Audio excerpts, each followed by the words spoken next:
At this point, we're all pretty aware of the harms of single-use plastic, but what about single-use buildings?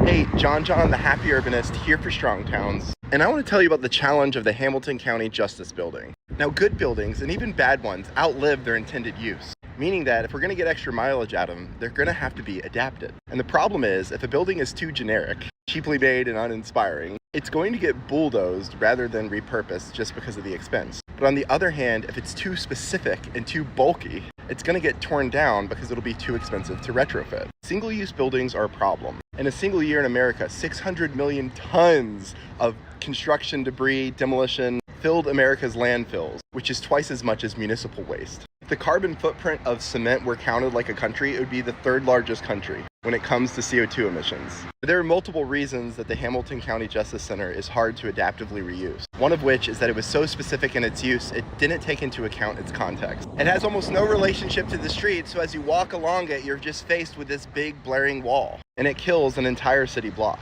Now let's contrast that with a more traditionally developed street.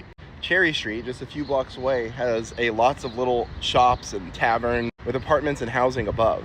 This type of street develops slowly over time, but what you end up with is multiple spaces that are easier to be adaptively reused. This isn't to say bigger buildings shouldn't exist. A lot of times cities have big bold bets. They love the economic stimulus of municipal buildings being built, corporate headquarters relocating to their downtown. Yet all of these buildings, like every building, is on a timer. And the question is, what will it become once it outlives its first use? It's not just that we live on a planet with finite resources. No municipality is unconstrained financially. This is why it's important to prioritize a zoning and building code that allows for smaller bets, which can evolve over time, rather than bulky, expensive financial liabilities like the single-use building.